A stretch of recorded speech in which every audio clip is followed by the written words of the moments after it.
dal leen ak jàmm ci seen émission tam-tam mbokk yi ñu ngi leen di nuyu di am mbégte nag feggoog suñuy invité ak suñuy rubricaire ci suñu 3e numéro de la semaine tey nag ñu nar a ànd ak yéen ci décoration buñ ko weesoo dinañ ñëw ci univers des jeunes ñëw ci littérature ci loolu dinañu ànd ak Aïcha Sarr Aïcha nuyu naa la di am mbégte partage ak yow plateau bi. Rougui fay naa la Abdourahmane maa ngi lay nuyu di nuyu suñuy invité yu ñu dalal ci plateau bi di nuyu également mbokk téléspectateurs yu ñu seetaan ci biir émission tam-tam. Alors univers des jeunes tey de quoi on va parler. Alors Rougui tey ñu nar a waxtaanee li nga xam ne moom mooy viol. Donc en seconde partie parce que la dernière fois semaine passée ñi ngi andi woon li nga xam ne moom mooy le viol enfin les abus sexuels de façon générale sur les enfants donc tout ce qui est prise en charge sensibilisation ak prévention tey nag ñu fas yéene waxtaanee li nga xam ne moom mooy les conséquences sur les victimes. Très bien. Donc parce que ku ci nekk xam ne ni viol forcément dafay bàyyi ay séquelles. Donc ci victime bi donc conséquences yi physique morale ak yu demee noonu. ñu fas yéene ci waxtaanee incha allah ak suñu invité bu ñu dalal fii ci plateau bi. ci kanam lay doon ci biir univers des jeunes waaye Abdourahmane dama koy nuyu moom tamit borom littérature di am mbégte partage ak yow plateau bi. oui Rougui toujours mbégte bu rëy ñu koy fësal fii ci plateau RTS2 tam-tam. et di la nuyu di nuyu aussi sama naataango Aïcha di nuyu Aïcha bi nga xamante ne tey moom. voilà dañu xaw a wéetal tuuti mais moom elle a toujours. mais nañu ko retrouver léegi à l'écran voilà elle sera avec nous elle sera toujours là. bien sûr Aïcha alors di nuyu ñi nga xamante ne mooy suñu invité yi. tey nag ki ñu dalal ñun ci livre bi ñuy wax moom mooy les séquelles du passé. tout à fait alors Aïcha wax na un peu de viol mais aussi on va voir que ne c'est une histoire maanaam loo xamante ne mi ngi ci livre bi. tout à fait et daanaka moom mooy andi jiixi jaaxa ci personnage bi. ba te moom ay conséquences ci li muy dund. moo tax livre bi tudd les séquelles du passé ki ko bind nag mi ngi tudd Awa Diop Mbeng. Awa Diop Mbeng waaw sama doom baay la. sa doom baay la mu donc madame Diop doon suñu invité. alors bi mu koy bind nag mi ngi amoon 21 ans donc elle fait un peu plus macha allah c'est son premier ouvrage. dinañ ci waxtaan ak moom. très bien et puis moom tamit mu wax ci kàddoom un peu. tout à fait sa position. voilà sur un sujet aussi important. à cet art. voilà qui fait le buzz. aussi. absolument alors ci noonu laa koy nuyoo rek moom Awa Diop Mbeng nekk auteur maa ngi am mbégte daal ci plateau tam-tam. alors merci beaucoup et merci à toutes les personnes qui sont en train de nous suivre maa ngi nuyu ñëpp. merci pour l'invitation. alors di nuyu tamit ki nga xamante ne mooy Djeneba Dabo nekk conseillère en travail social di am mbégte feggoog yow ci plateau bi soyez la bienvenue sur le plateau de Tam Tam. merci beaucoup Rougui donc bon man tamit maa ngi kontaan ci invitation bi di ci remercier Aïcha mais di nuyu également téléspectateurs yi ñuy seetaan yëpp merci.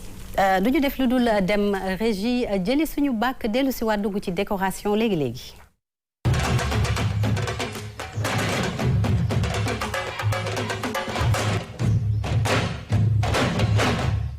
ci biir décoration ñu fas yéene ànd ak yéen ci aquarium ndax aquarium ku ko xamul it dégg nga ko mu nekk loo xamante ne rek dina taaral bërëb waaye ginnaaw taar boobu am na leneen loo xamante ne mi ngi ci ginnaaw du ñu def lu dul dem régie seetaani élément bi ñëw gën cee mën a waxtaan.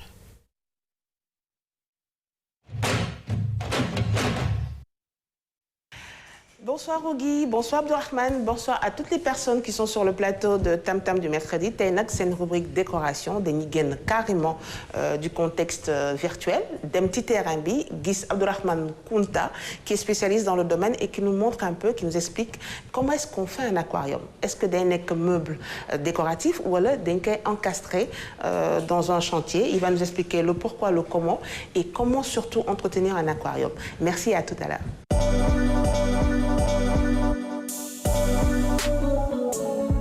liggéey bi moom bon métier la difficile bon parce que def nañu séance collage bi filmé ngeen ko gis ngeen ni ñuy collé aquarium yi noonu lañ koy collé mais juste tamit ñu képp kuy collé aquarium tamit da ngay respecter dimension aquarium yi parce que mesure yi benn bu ci faussé mën na indi problème ci aquarium bi soit problème fissure wala soit muy aquarium bi éclaté explosé.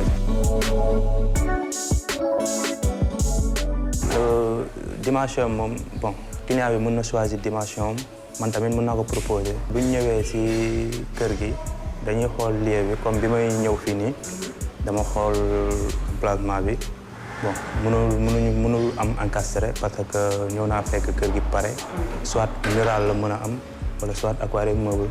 mural dañ koy encastré ci dañ koy monter ci mur bi comme ni ñuy monter écran plat yi. bu fekkee meuble yi tamit ba même chose comme bii nii mooy aquarium meuble yi léegi bu ñu ñëwee ci kër gi dañuy xool emplacement bi soit bu fekkee mural moo ko mën a nekk ñu proposer ko mural bu fekkee meuble moo ko mën a nekk ñu proposer ko meuble.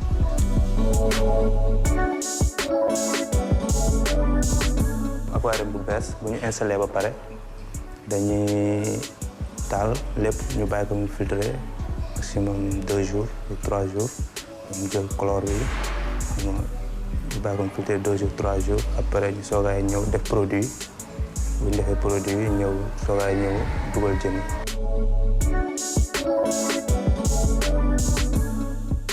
jën yi am na ñuy produire fii nii Sénégal fii am na ñuy produire am na tamit fii ñoo xam te ne dañ koy importer. entretien ni ñu koy defee boo ñëwee ci aquarium bi da ngay njëkk xool aquarium bi état aquarium bi ngay xool dafa am ñaari pompe dafa am pompe filtre am pompe oxygène. pompe filtre bi moom mooy filtre ndox mi moo tax ndox aquarium bi di leer.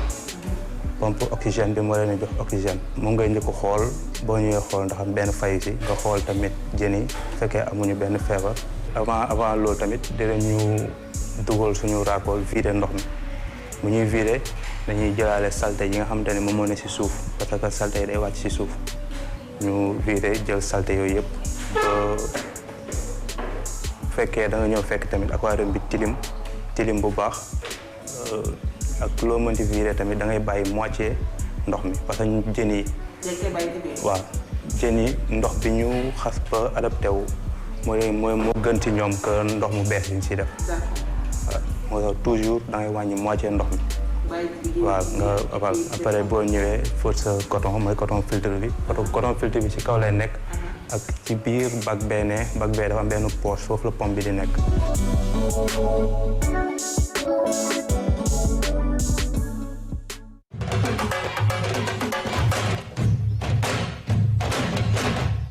mu doon lu taaru loolu doon lu ñu taamu nag ñu faral ko di gis ci kër yi faral ko di gis tamit ci yenn salle d'attente yi mu nekk loo xam ne nee nañ ne ginnaaw sax décoration bi nga xamante ne moom lay def day relaxé day dindi stress ak yeneen yoo xamante ne bu ñu xuusee ci biir xam naa ne sama invité yi dinañ ci am yeneen kàddu Abdourahmane.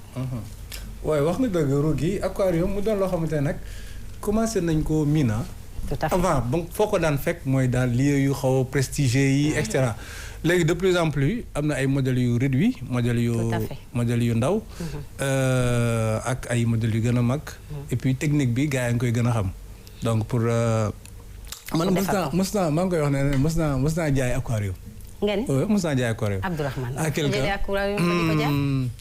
alors sama benn xarit la bu doon jaay aquarium donc mu envoyé ma photo yi WhatsApp ma partagé ko sama connaissance moo am kenn ku def commande pour jënd aquarium donc après il y a tout un travail nag ah. mais nee nañ dafa cher. waaw voilà cher na. parce que loolu aquarium bu ndaw la woon mais voilà xawoon na cher maanaam boo koy jënd dina fekk nga régler problème mu loyer. problème mu ceeb problème mu. lu bari dina féetee voilà xam nga luxe la quoi mën nañu ko wax. c'est ça c'est un luxe. c'est toujours un luxe. malgré que mi ngi bari mais c'est voilà toujours ça reste un luxe. ok maintenant après il y a plusieurs étapes. fan lañ koy def surtout bu fekkee ne kër gi dafa pare maanaam ku bëgg aquarium bu rëy le mieux mooy boo commencé sa chantier rek nga woo waa ji pour mu xool fan la koy encastrer fan la koy dugg et cetera mais bu fekkee kër gi pare dafay am problème pour espace léegi aussi qualité poisson bi aussi que ce soit taille poisson bi que ce soit type de poisson bi ban espèce également et cetera loolu ça devient plus cher en fonction des espèces maintenant soo ko mënul nag su la neexee nga wut ñi gars yi di def wut sa benn bocal rek. xam nga def ci benn poisson rouge. mais loolu xel la xam nga waaw voilà nga xamante ne aussi ça permet de divertir. maintenant de se divertir. c'est-à-dire que nit ñi. xam nga fii dañu nekk en ville. nit ñi amatuñu da ngay gis koo xamante ne du dem géej du dem plage du dem il va pas dans la nature et cetera loolu nga xamante ne nag moo ñu manqué. moom la nit ñi di jéem a recréer waat seen salon. def ay espace vert def ay wala seen environnement de détente voilà ay environnement de bien-être. voilà maintenant dafay jouer sur l'organisme humain. parce que day dindi stress day wàññi stress et cetera ok. mais loolu lépp doyul ah bu ngeen di lire da ngeen di bëgg a jàkkaarloo day andi inspiration aussi. voilà inspiration dégg naa dëgg de Aïcha Sarr. waaw Rougui alors man li Abdourahmane wax ci la loolu laay rebondir donc c'est très beau c'est joli. décoration aquarium. man bon comme Aïcha elle est pas là comme yow nee nga da nga jaay man dafa am loo xam ne daf ma jaaxal xam naa di ma ci xettali. benn bi mooy jën yi est-ce que duñu màgg. bu ñu màggee nekk ci l'aquarium en tant que tel. dañ leen di changer aquarium dañuy changer fi nga xam ne fa lañ nekk. voilà donc déjà ça c'est une question tontu ma ci loolu ba pare. mën nga koy laaj. waaw comme jaay mais comme que Dieu fait bien les choses. suñu invité bi exactement il y a pas de hasard. direct sax question bi direct sax dañ ko ci interpeller parce que il faut rappeler qu'elle est en même temps entrepreneur te defe naa ne ci wàllum aquarium la nekk awa nga xeetale ñu ci. plutôt si wàllum aquaculture donc des poissons qui sont destinés à la consommation foofu la spécialisé wu. mais quand même yi ñu utiliser si aquarium yi moom la ñu woowee pisciculture ornementale c'est pas les mêmes espèces. ba pare ñooñu bala ñuy atteindre seen stade de maturité bay reproduire day jël temps des fois ça prend 1 an 2 ans. moo tax des fois nga gis nombre d'espèces yi nga dugal ci aquarium bi des fois moom nga fay fekkaat. voilà avant ñuy am doom aussi. les éleveurs là ça prend ça prend du temps. qu'on les change quand même qu'on change les poissons. Qu'on change les poissons ça dépend. Qu'on change l'eau waaw l'eau doit être changée régulièrement. comme li nga ne dañuy reproduire parfois mais mën nañu reproduire ci biir aquarium. mën nañu reproduire waaw. ci biir aquarium bu fekkee ne que espace bi dafa ndaw donc mën nga changer. oui mais kii bi comment ça s'appelle poisson yi on va changer dañ koy changer. parce que nekkuñu aussi en milieu naturel. tout à fait c'est ça. bokk na dafa mel ni nga am ay plantes naturelles ak ay plantes yu nekk à l'intérieur. exactement seen durée de vie du bokk. tout à fait et loolu c'est une déco temporaire. c'est temporaire les poissons là da nga leen di changer parce que luminosité bi ngay am sa biir salon. température ndox bi. qualité ndox bi pH bi parce qu'il paraît que sax dañuy defe ne eau de mer moo ciy dem mais c'est de l'eau douce et que boo koy changer c'est juste à moitié comme par exemple da ngay dindi moitié ndox bi defaat ci beneen ndox parce que ñoom adapté wu nañ déjà ci ndox bi nga xamante ne moo ci nekkoon jéena ba rafet na de waaw en fait man je ne vais même pas prétendre développer sur ce terrain là wax loo xam dafay gën lourd donc comme tout le monde j'ai découvert les aquariums dans un cadre vraiment un peu prestigieux de luxe. Mais parler des aquariums, je préfère écouter. Écoutez. Donc voilà, peut-être prendre des nouvelles. C'est vrai. Écoutez sax moo dàq man damay bëgg yenn saa yi di toog di leen di seetaan plutôt que di nekk ak yéen ci plateau bi maa wax lii. alors dañu gis ne ba tey ci anti stress bokk na ci parce que booy seet sax da ngay dem ci yenn salle d'attente yi maa ngi koy junj sànq. que ce soit chez le dentiste. pédiatrie da ngay gis muy am ay aquarium il paraît que d'après des études dafa am ay bienfaits yoo xam ne day soulager un peu la douleur tey ji boo amoon métit le fait que nga leen di xool peut-être day yóbbu sa xel ba nga fàtte métit bi nga xamante ne moom nga nekkee exactement da lay distraire en même temps dina tax sa morale tu as la morale en hausse bu fekkee ne amuloo métit tamit day tax doo mer daal bu fekkoon mer nga wala triste nga da lay divertir ba nga xamante ne dootoo am morale bu en baisse dafay hausser le rythme cardiaque aussi da lay apaiser ku am pression artérielle da koy réguler donc loolu daal moom xam nañu ne c'est bien fait en plus de effet décoratif bi nga xamante ne am na ko ñuy remercier Aïcha Touré bu baax a baax ci li nga xamante ne indil nañu ko ñëpp bëgg nañ ko surtout les enfants xale yi dañ ko bëgg andi na fi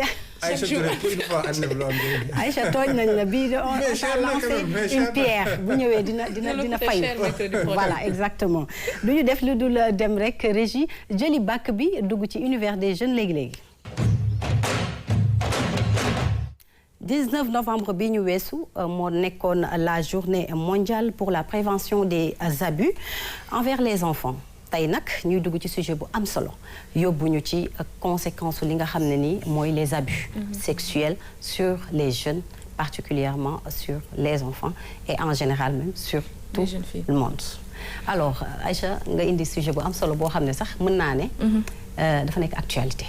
waaw Rougui donc yaa ngi ko wax dafa nekk actualité te xam nañ ni viol dafa mës a nekk lu tabbu ci suñu société sénégalaise parce que xale bu jigéen bi jeune fille bi wala même xale bu ndaw bu fekkee dañu la violer wala sax attouchement balaa sax ngay egg ci viol souvent da ngay am problème pour waxtaan ci parce que da ngay xalaat le regard des autres da ngay xalaat le qu'en dira-t-on alors que xam nañ ni fii Sénégal am na ñu bëri ñoo xam ne elles sont victimes de viol yaa ngi ko wax sànq amoon na benn scandale boo xam ne bi mu amee ba léegi gis nañ ñu bëri ñu génn di raconter di témoigner seen vécu di raconter seen propre expérience muy wane ni en fait du rek ñi di génn wala ñu ñuy gis ci média yi ñoom ñooy victime mais y a des victimes ñoo xam ne ñi ngi ci biir kër yi ñu ngi toog jàpp seen jàmbur te nanguwuñu wala peut-être mënuñu wala amuñu fitu génn partager seen expérience su ma basé wu aussi ci étude bi nga xam ne ni moom la ANSD def en démographie ci li nga xam ne moom mooy abus sexuel violence sur le genre ñu am diggante 28-29 ans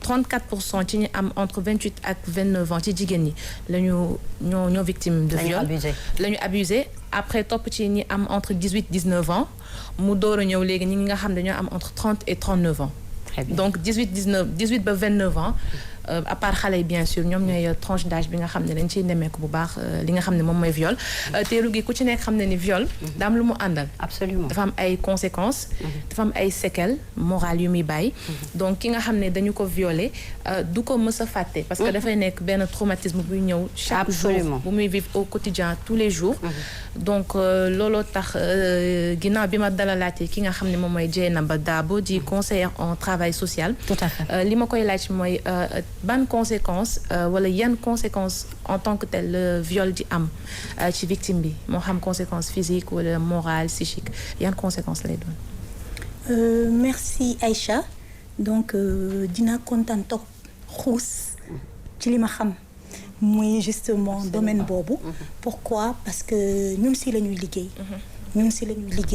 yàlla dafa def am nañu formation bi nga xam ne may nañu ñu am possibilité accéder ñi nga xam ne dañu nekk ci jafe-jafe yooyu ba tax na tey soo ma laajee wàllu conséquence dinaa la delloo ci contexte bi c'est-à-dire le contexte du viol est important léeg-léeg nit dinañ ko violer dans tous les cas à partir du moment où il y a viol c'est qu'il y a refus il y a opposition mais léeg-léeg mu accompagné wu de menaces léeg-léeg mu accompagné wu te ñu lay gaañ ba tax na en fonction de kenn ku ci nekk ni nga dundee ce viol les conséquences varient tout à fait mais aussi il faut tenir compte du viol dans toute justement son étendue le viol chez l'enfant tout petit quand on parle de conséquences chez l'enfant mais systématiquement il y a un traumatisme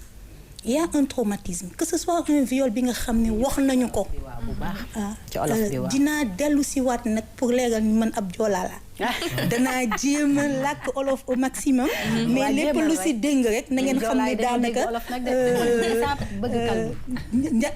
waaw ñàkk doon cosaan olof moom moo doon problème bi mais je vais essayer au maximum d'accord donc dinaa dellu si di wax ni bu xale bi ndawee nekk ci kër viol bi siiw ak mu ñàkk siiw du ñàkk dina am jafe-jafe yu muy def ci moom bu ñu ñëwee ci wàllu yaramam mooy physique bi dina am ay gaañu-gaañu suñu ko teelee gis mun nañ ko gunge kër docteur ñu faj ko mais suñu ko teelul gis mun nañ ko bàyyi laago exact ci ay cëram ci yaramam ndax ni mu ñëwee buñ ko menacé buñ fekkee ne dañ ko fitnaal wala tiital ko ne ko bu mu wax dina noppiyaale su ko yàlla nattoo nag yaay bu sàggan bi nga xam ne bàyyiwul xel ndax dafa bu sàggante sax daanaka dañuy oyofal wala ñu def ko tabu voilà sa doom duñ la ñemee wax xale yi duñu ñemee wax lu jëm ci loolu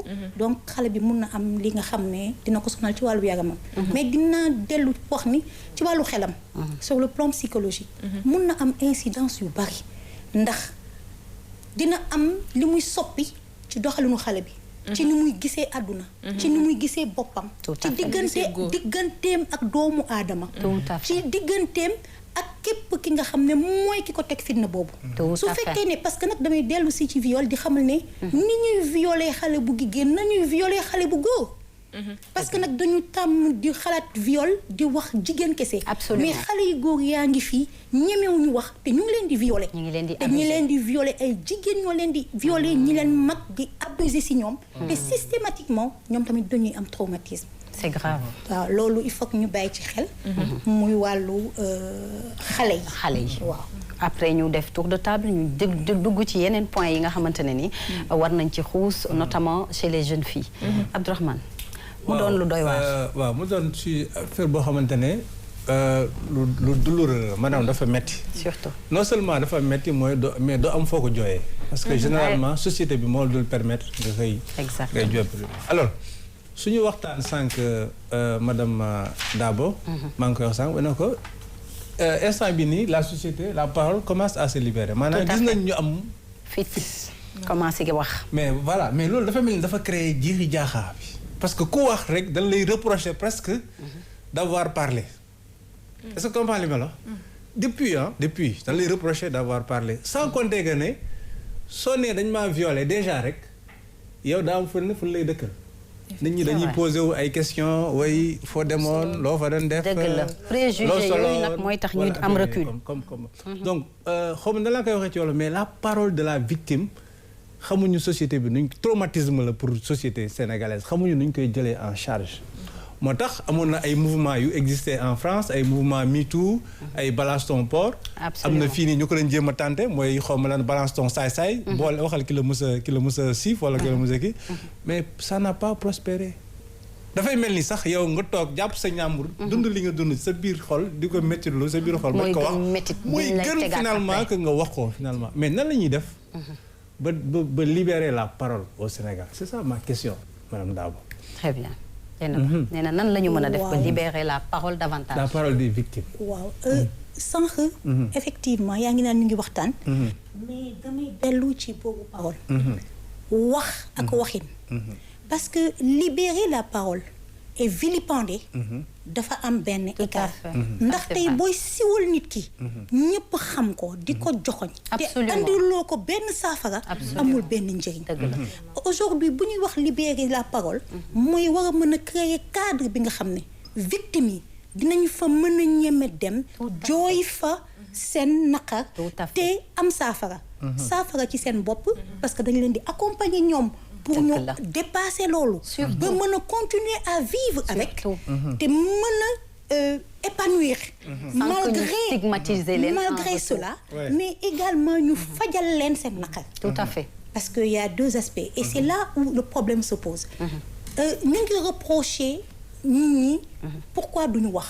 il faut retourner à la place qu'on réserve à la femme. dans la société.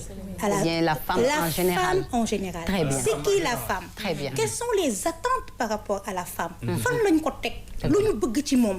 Quelles sont les vertus? Surtout. Comment voudriez-vous que votre maman soit, Abdourahmane? Comment voudriez-vous que la femme que vous choisissez soit? Et c'est là où le problème se pose. À partir du moment où ça ne répond pas à vos attentes, automatiquement, c'est ouvert à la critique, à la désapprobation. C'est sûr. Et donc, foofu, on attend parfois trop de la femme. Exactement. Tey suñu société communautaire la. Absolument. Nous avons dañu tàmm di fay doomu aadama ngir mbooloo. Tout à fait. muñal ngir njaboot yi. Absolument. na yaay ji nangu ngir njabootam. muñal ngir askan bi. nangul mais yow dañ lay fàtte. muñal ngir sang sa askan sutura. waaw. C'est très fréquent. donc maanaam valeur communautaire yooyu. mooy primé moo ëpp solo. moo sonal jigéen ñi. moom la ñuy sonal noonu la ñuy socialiser. tout à fait. waaye tey nag jot na. ñu mën a wax dañ ne muñ. muñ ba kañ. parce que loolu mooy indi effet conséquence. Absolument. nit ñaa ngi toll fi nga xam ne dañuy bëgg xaru. nit ñaa ngi toll fi nga xam ne dinañu dem ba ne comme xam nañ ko. ñu ngi ma koy muñloo. te xas nañ ma ko ba def. naa nekk ci lu ma neex. Absolument. donc dinañu seet ni ñi nga xam ne dund nañu loolu. dinañu faral di am partenaires multiples. Tout à donc fait. dinañu seen diggante ak nit ñi dafay ñagas parce que li ñu leen di muñloo est-ce que natt nañu fu mu toll si ñoom absolument te defe naa foofu c'est très la ñu important war a xuus absolument tegal foofu sa baaram ñu ñëw ci Awa nga nekk auteur jot ko junj sax yow nii ci say ouvrage ñu xam ne peut-être loolu mu ngi ci sa xel ban jàngat nga am ci thème bi conséquences du viol chez les jeunes en général ou bien chez la femme. Chez la femme donc je vais dire daal chez la femme de manière générale parce que nga def ko xale nga def ko mag. viol la rek. tout à fait nit ki mu nekk ku baax mu nekk ku bon viol la. parce que ça te détruit. surtout quand tu es vierge dañ lay arracher li nga xam ne mooy la chose la plus importante. moom la lay arracher de manière brutale chaque fois la famille comme ni mu ko waxee communauté bi. dañ lay wax nga muñ. Absolument. te da ngay muñ benn stade bi comme elle l'a dit tu as envie de te suicider. et ce sont des trucs yoo xam ne ça te poursuit. mën nga dem sax ba marié wu doo bëgg sa jëkkër laal la. doo bëgg mu jege la parce que à chaque fois bu la jege da ngay revoir ay images voilà yoo xam ne période boobu ñu ngi la ko doon def wala ñu ngi la ko doon bëgg a def du coup. vraiment ñooñu soxla nañu assistance. vraiment je savais pas que moom structure bu mu nekk nii ça existait parce que quand j'ai écrit le livre am na ay xale yu bari yu ñëw. ñoo xam ne dañ leen violé ñu ñëw di ma ko wax ne ma comment tu as fait pour écrire ça lan ak lan parce que dañu lire livre bi. mujj gi dama ko doon maye parce que c'était des enfants. bëggoon nañ ko lire. mais amuñu woon moyen pour jënd ko. finalement dama doon obligé di leen jox ay exemplaires. mais da ngay gis ñu ñëw ci yow waxtaan ak yow. jooy sa àdduna bi yëpp dafay tukki. nga xam ne ñii dund nañ ko mais elles n'ont même pas osé en parler à leur mère. Alors, Dieynaba, et la responsabilité parentale ou bien sociétale dans tout ça. waaw avant ñu duggaat ci conséquences yi. parce qu'il y a une responsabilité quand même. mënuñu koo génnee. tout à fait moom moo tax ma andi sànq. justement cette société. la base le contexte. tout à fait parce que tout va de la socialisation à la base. su fekkoon ne dañu teel a yar. teel ñu jàngat. ci lépp li nga xam ne yaa ngi koy gis lu safaanoo ak li yoon nga am sañ-sañu wax ko kon tey daanaka am na lu bëri li nga xam ne dina wàññeeku waxuma ne du jeex mais dina wàññeeku viol yaa ngi am yi ci gën a métti mu ngi nekk ci biir kër yi surtout man dinaa joxe benn exemple tey moo ma gën a tax a dugg tey ci sama formation bi ma def en travail social parce que man professeur d'éducation physique laa woon dans les lycées où j'ai exercé pendant 13 ans et j'avais monté au lycée de la Fosse un club qu'on appelait éducation pour la santé à l'école et parce que j'ai été un relais de la SOA me permettre ma may waxtaan justement sur la sensibilisation par rapport au sida ci laa ubbi woon espace d'échange am xale yi nga xam ne dañu ñëw viol du caagin dañuy àgg ci yow mun nañu sax bañ a àgg ci yow mais am na contexte bi ngay vivre dafay nekk ci sa yaram absolument bi muy ñëw ci man mu ngi bëgg a dagg yaramam sànni c'est le dégoût je ne sens pas ma calmer ko ne ko waxal mais kii mu ko séqaloon ci biir këram la quelqu'un kuy fréquenter seen kër toujours nekk le tonton cousin ou papam ci biir kër gi il fallait parler et pourtant moom lay wax sànq si ñun yaay yi il faut que ñuy jege suñu doom Dieynaba waxal de foofu moom il faut nga dut fa baaraam il faut que ñu jege suñu doom il faut que ñu jege seen doom yi il faut que suñuy doom ñeme ñu muy góor surtout ñeme muy jigéen surtout ñeme xale yi nañ ñu ñeme absolument pour ñu créer sujet yi nga xam ne dafay tabb suñu diggante ak ñoom tout à fait man nangu naa tey sama doom gis ko nopp man tey gis naa ko ma nopp ma ne ko kookan la mu wax ma ne ko attention genre bi bugguma ko attention dafa teel daf may permettre ma orienter sama doom ci li mu bëgg te dinaa tax ma teel a xam luy ñëw ba ma mën koo gàttandu mu ñeme la mu ñeme la wax leneen ëllëg donc te foofu lay waxee parce que xale boobu ma leen di jox comme exemple yaayam sage-femme la woon et elle n'a musul communiquer ak yaayam ci loolu bi ñuy régler problème bi papam la communiquer parce que papam la gënoon jege elle était benn jigéen ci kër gi te man ci sama discours dama ko mujj ne il faut que nga xam ne ay góor la wër mais tous les hommes ne sont meluñu ni kooku la def lu bon sa papa góor la te bëgg na la say frère ay góor lañu te bëgg nañ la te meluñu ni moom xamal ni gannaaw kooku ñeneen na ngi fi te baax nañu war nga mën a seq ak ay góor te mu nekk ci jàmm parce que dafay jural xale bi image bi nga xam ne dafay am rejet ci góor Aïcha. Effectivement.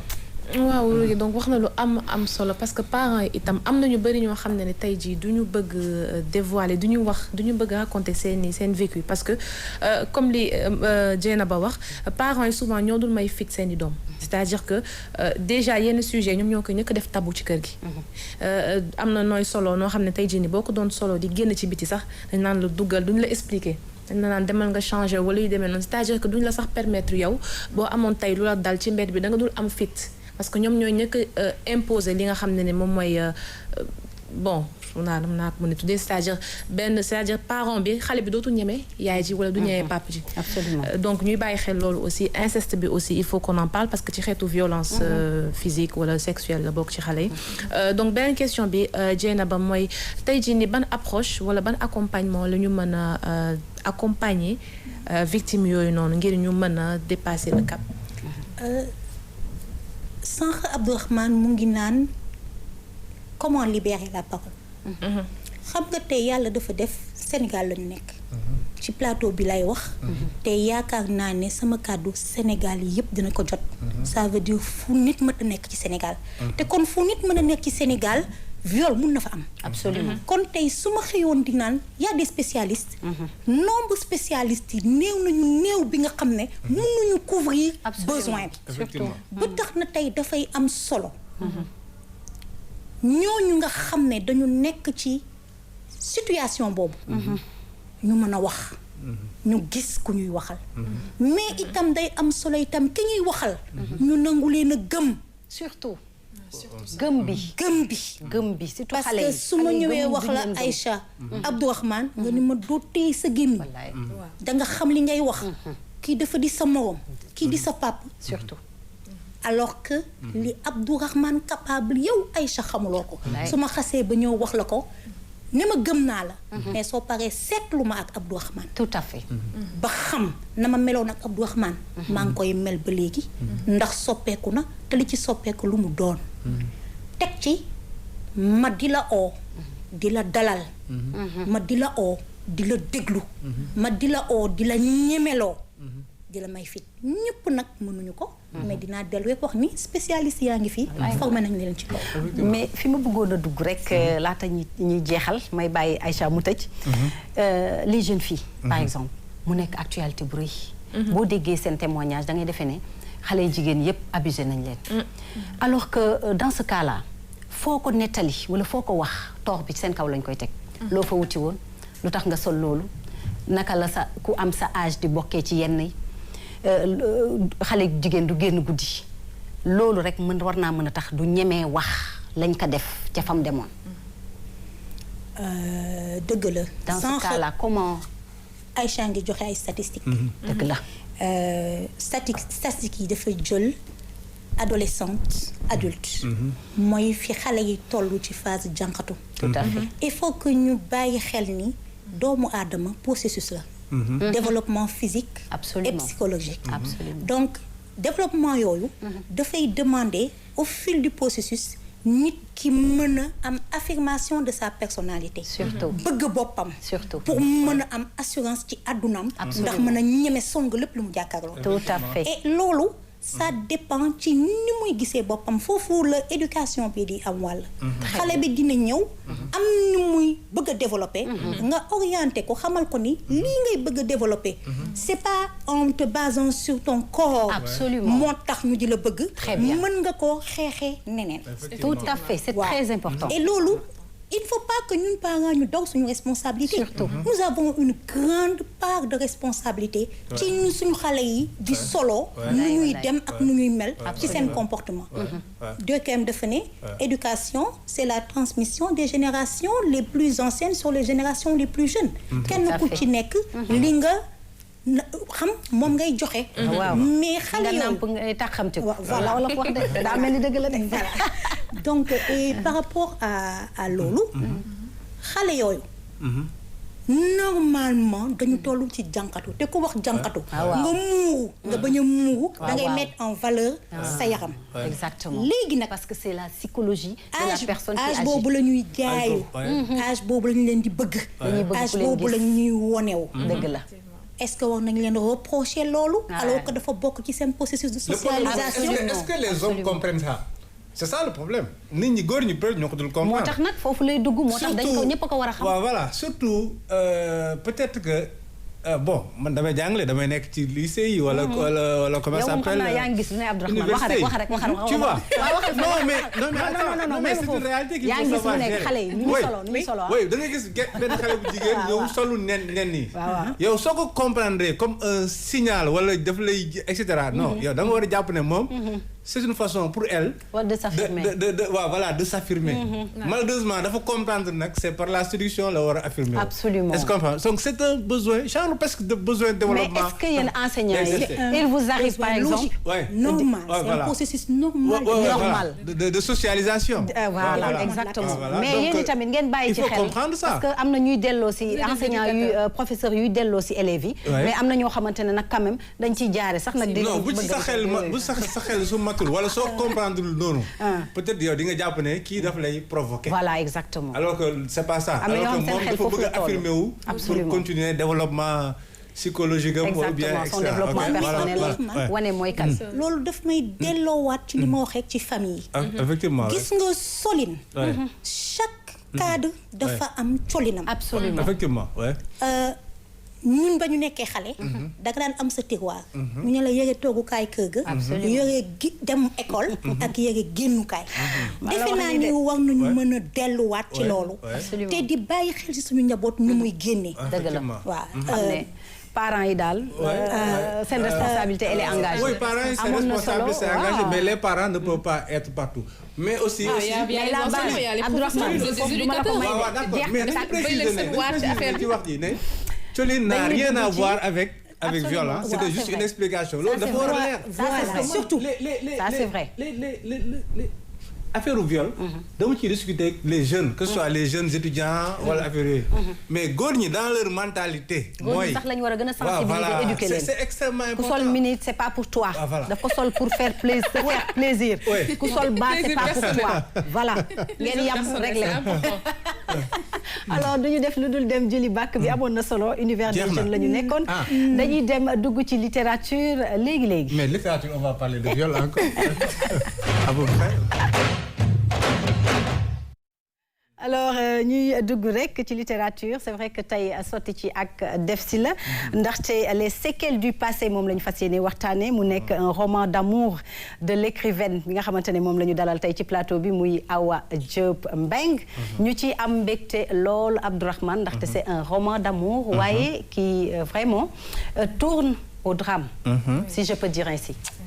Oui, donc Awa Diop Mbeng mu tuddee ko les séquelles du passé. Absolument. Il y a de l'amour. Donc dans ce roman-là brièvement le personnage qui s'appelle Awa alors après auteur bi dinañu wax ne nee na semi autobiographie la lan la jëlee ci dundam ak lan la créé. Tout à fait. alors elle est violée par quelqu'un koo xamante ne daf ko bëgg c'est ça qui est aussi dramatique. miin ko wóolu ko voilà comme bëgg. alors après elle arrive à refaire sa vie il y a d'autres conséquences elle tombe sur un homme formidable comme on dit après qui change également et cetera mais il y a toujours maanaam les séquelles du passé. maanaam lëgët yi nga xamante ne moom la jëlee ci traumatisme comme ni nga la wax sànq les conséquences du viol. mais pour continuer un peu li ñu doon wax. parce que man lépp lu ma xam ci viol pratiquement lu ma lire la à travers la littérature. Absolument. gis nga sànq madame Dabo li nga doon nettali. ça rejoint exactement un roman que j'ai lu qui s'appelle Vers la beauté. où une jeune fille a été maanaam ku jigéen dañ ko violé. ba pare di ko menacé. au départ xam nga woon nan lay def. et finalement dafa dem ba elle devient un peu folle. et puis elle se suicide. est-ce que et c'est de la fiction. moo tax ma ne comme Awa aussi mi ngi koy wax mi ne bi nga bindee livre peut-être qu'il y en a qui se sont retrouvés maanaam gis nañ seen bopp ci li nga bind. ñëw di la ñaan livre bi wala ñëw et cetera pour lire et cetera. maanaam ñi ngi nekk ci benn société boo xamante ne la parole n'est pas encore libérée wala elle commence à se libérer. Awa donc est-ce que à travers littérature wala comment ça s'appelle littérature tout simplement wala fiction wala cinéma est-ce que du daf ñuy permettre aussi ñu mën a aborder yenn sujets yi nga xamante ne on les considère comme un sujet tabou est-ce que loolu moo nekkoon sa objectif maanaam teg baaraam ci sujet boo xamante ne on ne veut pas en parler. Absolument. Oui, je peux dire que loolu moo nekkoon sama objectif. Parce que livre bi maa ngi commencé rédaction bi ma amee 16 ans. ci laa commencé bind livre bi boobu j'étais encore au lycée. Donc awma woon daal chance côté relation amoureuse. Très bien. Bien sama yaay c'était ma meilleure amie. moom laa doon wax lépp et tout mais on peut pas tout dire à sa mère. Tout à fait. Des fois da ngay am ay problèmes vu que sama papa il était trop autoritaire. Chaque fois il dit non, la place de la femme c'est à la maison, si t'es pas à l'école tu restes à la maison. Du coup doo dem fenn da ngay toog. Donc je passais tout mon temps à lire, écrire. Donc moi mais lu ma metti et que je peux pas en parler à ma mère. damay jël sama journal intime foofu laa doon jël moom laa doon bind. Donc moo tax ma ne livre bi c'est mi-autobiographique mi-fiction parce que au début c'était mon histoire que je... boo ko waxee ça veut dire que à 16 ans tu avais un petit copain. Oui. Ah. Oui. Alors on y va. À 16 ans j'en avais. Ah, oui. D'accord. Donc chaque fois boo daan am lu la metti nga koy bind. C'est ça la question. ci xale léegi nii. C'est tel. Même léegi sax tel na. Bon après tel c'est relatif, ça dépend. Ça dépend. loolu la lay tontu bul ma laajal Aïcha.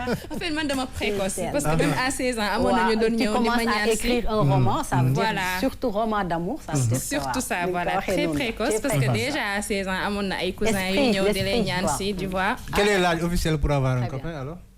Rougui. L'âge officiel. wax xale jeune fille madame Dabo. Jeune fille.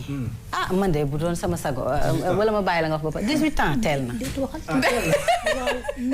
mais Rougui on ne peut pas façon doo leen takk. sa doom yi. waaw doo sëy ak ñoom doo leen waaye takk. 18 ans teel na. Elle a dit tout à l'heure c'est relatif. man dama naan toujours contexte bi xale bi di évoluer. ñu ngi maye. les textes sénégalais autorisent de mariage à 16 ans. dëgg la. donc yow boo nee 16 ans dafa teel. dañoo marié tul à 16 ans de. oui mais le problème. leneen la ñuy def 16 ans. marié wuñu. oui maintenant moo tax ma naan la. boo xalaatee ni dafa teel. damay delluwaateeg ci njaboot ji. damay delluwaateeg ci yar bi. nañu waxtaan ak njaboot ji. nañ leen préparer à leen di xaar. ñu mën a xam fu ñu teg seen tànk et au moment de franchir le gap. loolu nag moo amul waxtaan boobu moo amul ak canalisation boobu. ak teg si yoon boobu. la ñu amul sax jot bi. acca ñu dem ci. pourtant ça dépend des familles. parce que man même à 16 ans quand j'ai un petit copain damay dem ne ko yaay kii neen def maa bëgg. mais automatiquement elle te dit fais attention fii nga war a yam nii nga war a def il faut te respecter et cetera et cetera. parce que genre da ngay bëgg nit ngeen di nekk tu en parles à ta mère tu vois les gens ñi ñëw naan la non kii mënul la yor kii baaxul si yow. mais ma mère elle me disait tout souvent que. nit boo koy bëgg da nga koy bëgg te yàlla moo tax. waroo xool li mu am. c'est vrai waroo xool lii mais.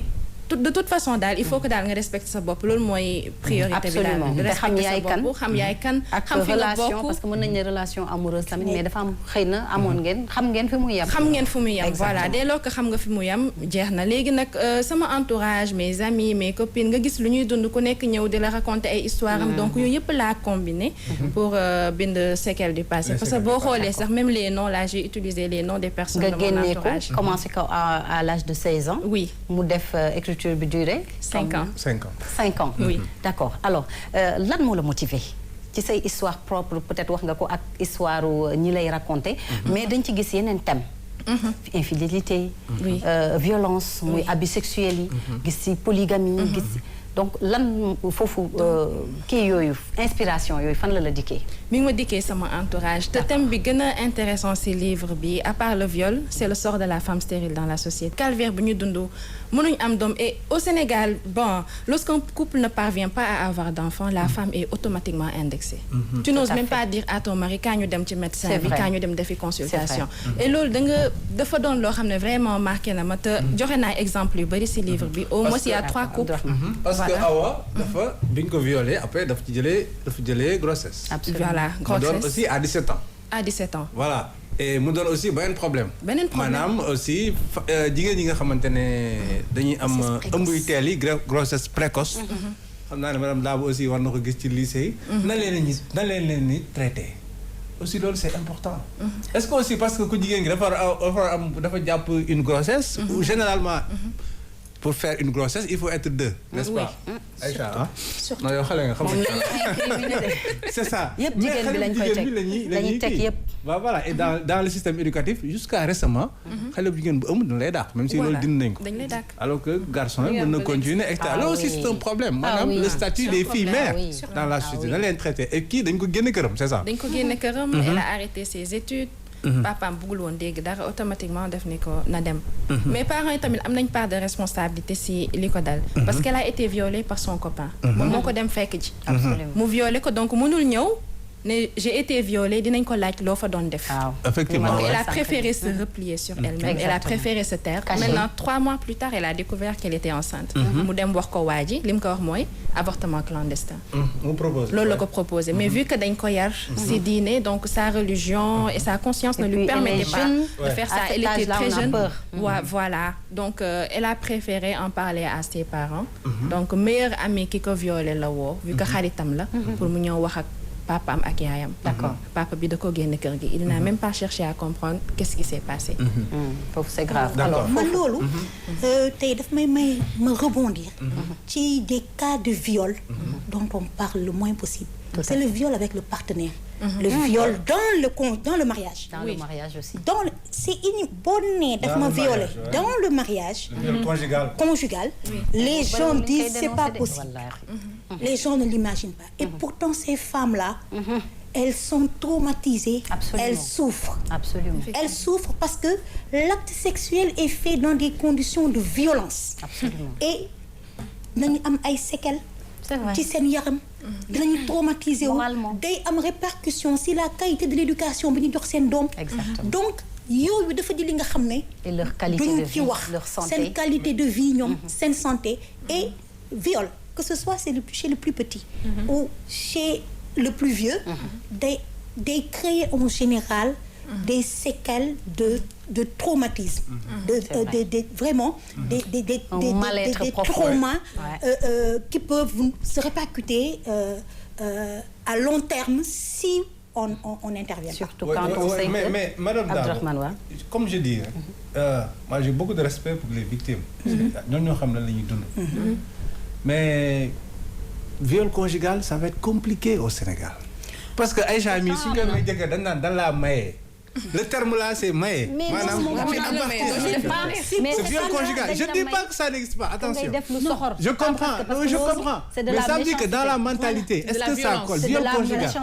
non ça veut dire que ne non Madame Dabo li muy wax moo naam fii nii Sénégal pour gars yi gëm ne jëkkër mën na violer jabar mais loolu ça devient compliqué pour les gens ça existe donc il y a un travail war nañ ko mën a gëm man xam nga lu tax parce que sëy du tout le temps lay neex te en général boo déggee ñu naan viol conjugal dafa fekk ne seen diggante neexul wala góor gi am na lu mu def tooñ ba pare bëgg a sàkku sa soxna fekk def nga ko lu metti loo xamante ne bëggu la sax jege nga ne nag par force parce que yaa ko indi si kër gi foofu lay jaaree mais loolu c'est méchant te suñu xasee wax viol dañu ne acte sans consentement. Voilà, exactement. Sans consentement. su ma xasee ba ne bëgguma te nga ne il faut que mu am non seulement dégg ma ci forcé mais parce que danga ma ci forcé conditions yi war a mun tax mu passé wu normalement dootu fi nekk exactement et xam nga ni jigéen pour mën a recevoir il faut de petits préliminaires te loolu mooy indi justement séquelles yu grave yi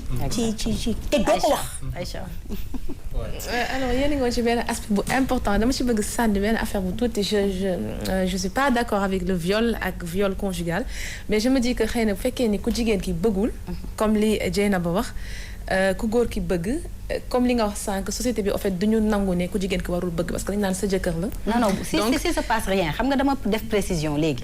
su fekkee ne yéen juboo ngeen. jëkkër ak jabar. amoo droit sa jëkkër soxla ay damaa sonn sama bopp day métti yooyu taxawul mais dañ lay def imaginons ko koo xamante ne da ngeen a xuloo mu def la lu métti wala mu dem def lu ko neex ñëw pour juboo bi. mu ne dafay forcer kii même avec ça la xol neex yow jigéen ki da nga war a nangu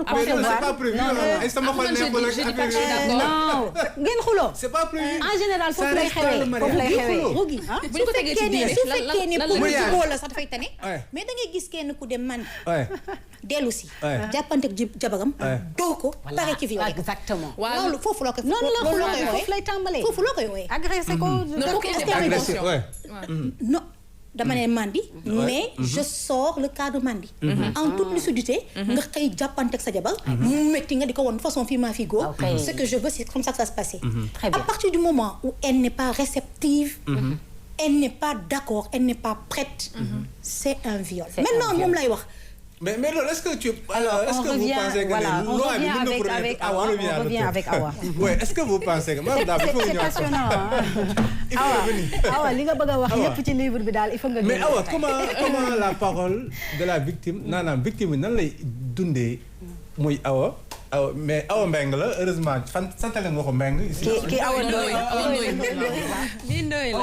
la sant Ndoye moom nan lay dundee viol bi ak nan la koy exprimer dans le roman. Donc même à sa meilleure amie mooy Mamina si livre bi waxu ko ko bi mu découvrir qu'elle était enceinte ci la ko Mamina di door a yëg donc elle a gardé ça pour elle donc après affaire bi traumatisé na ko pendant des années même bi mu demee ba am jëkkër marié wu nañ pendant 3 mois jëkkëram mënu ko laal à chaque fois bu ko approché rek day bañ dafa obligé yóbbu ko mu dem defi psychothérapie pour mu mën a am accès si jabaram au fur et à mesure xamul woon ne si xamoon na ko bëggoon naa ñu dugg tamit ci finalité bi comme li ñu cëraloon ci waxtu dafay waaj a jeex rapidement rek finalité bi lan la dans le roman pour ñi nga xamante ne peut-être ñi ngi ñuy seetaante ay victimes lañu ñu xam ne boo jaaree amee jaar-jaar yu métti yi après lan moo la ci mën a génne d'abord il faut s'exprimer nga wax ak sa papa wax ak sa yaay d'abord loolu nga war a njëkk a def wax ak ñoom te et que parents yi aussi essayer la comprendre au lieu ñu naan la muñal toogal non nañ la jël yóbbu la hôpital gynécologue xool la ñu yóbbu la nga def psychothérapie que ñu jàppale la daal sinon bu fekkee ne que da ngay parce que da ngay détaché wu carrément ce environnement chaque fois da ngay gis nit di romb nga ne kii am na lu ma amul parce qu'on t'a arraché une chose vraiment importante. Tout à fait. nga ne kii am na lu ma amul donc dootoo amatu confiance sa bopp. non da nga koy perdre carrément. que ça soit à l'école lépp loo mënti def dootoo amati confiance yow. confiance moom day jeex. donc il faut que les parents tamit soient plus souples sa doom bu ne dañ ko violer donc comprendre ko jàppale ko d'abord avant de te poser la question à savoir qu'est-ce qui s'est passé. loolu ça vient après da nga koy soutenir. alors rapidement en 2 secondes pour reprendre confiance boobu en soi. yéen lan ngeen di def comme thérapie wala comme conseil wala comme. waaw processus rek. xam nga sànq maa ngi lay jox exemple ne la. ba may wax ak moom dama ko ne xamal ni góor am na te ñëpp meluñu ni kooku. très bien. xamal ni góor am na te ñëpp bonuñu. il faut que yow nga travailler ci moom xelam. pour mu gisaat àdduna neneen. parce que bu xasee ba nekk ci jafe-jafe yooyu am na li muy teg mais il faut que léegi. nank nga koy. lalli loolu mooy indi processus bu ñu leen ay séances en général ça ne se résout pas en une séance c'est plusieurs séances d'échange de partage de mise en confiance il y a des exercices et des éléments amoon na solo doyaluñu nag vraiment waaye lu neex du doy dama lay bàyyi nga tàggatoo rek lu neex du doy Rougui alors maa ngi lay remercier comme d'habitude c'est fait un plaisir de partager le plateau avec vous Abdourahmane maa ngi lay remercier di remercier Dieynaba di remercier itam Awa balaa may remercier mbokk téléspectateurs yi di remercier itam ki jaar ci sama bopp di sama coiffeuse merci Rougui donc mi ngi tudd Ndiaye nekk Wakam numéro c'est le 78 160 80 72 ngeen dem ci moom mu defal leen lu cekkete Rougui gis naa kuy neema nag léegi mu defal la kuy neema ana neema na Rougui bul dugg ci neema keneen la mais tey moom njaayam laa jëm danga may yóbbu ci moom après dañ ko for ci wewu béy man maa la neema damay yóbbu si moom damay dem. amul problème waaw jeex na. bon donc mi ngi noonu donc di remercier beaucoup téléspectateurs yi ñu doon seetaan ci biir émission Tam Tam. merci Aïcha. di remercier Aïcha dafa maa fàttali di ko remercier bu baax a baax ci élément bi di ko wax ni élément bi am na solo. Aïcha Touré xeer rek merci Abdourahmane. coucou Aïcha ñu ngi lay nuyu bon voilà voilà fa nga nekk ci biir poisson yi nag ne mange pas les poissons. alors di nuyu aussi ñi nga xamante ne ñoo ñuy seetaan. actuellement saa yu ñu leen rombee ñu ngi def ay remarques di apprécier émission vraiment. ñu doon ay dëkkandoo wala ay et cetera d'accord donc ñu ngi leen nuyu.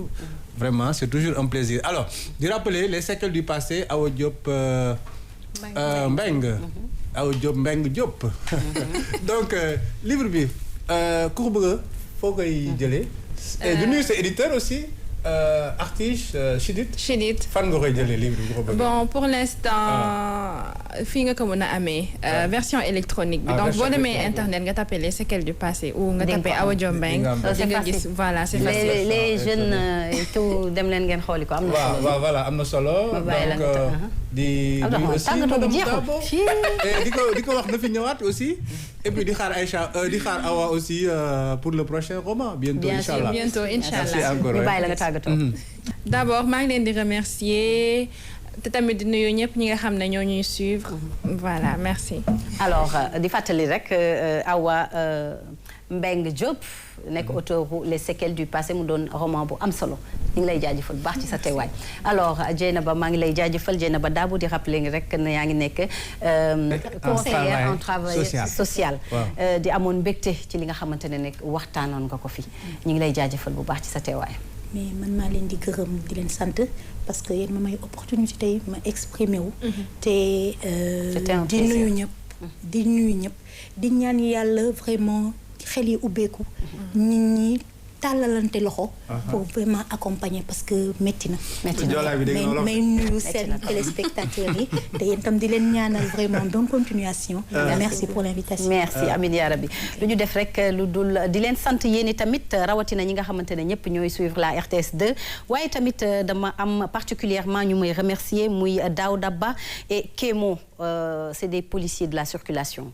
ñu am respect ci nit am empathie am surtout li nga xamante ne mooy professionnalisme ndax dafa baax ci agent de sécurité yi nga xam ne ñooy assurer suñu sécurité ñun ak la sécurité de nos biens ñu wàccee seen bopp di wax ak nit yi avec courtoisie ñu ngi leen di jaajëfal jàmbaar yooyu le waaye tamit nag du ma dem te souhaité wu ma joyeux anniversaire à ma choupinette ma petite choupinette c'est son anniversaire Adja Sadio waaw grandi en âge et en sagesse sous la protection d'Allah subhanahu wa taala maa ngi lay ñaanal jàmm ak gudd fan auprès de ta famille on t'aime beaucoup Adja Sadio allez à demain à la même heure suivez nos programmes nag ndax li ci topp mooy dàqati li nga xamante ne moom ngeen suivre ba suba ak jàmm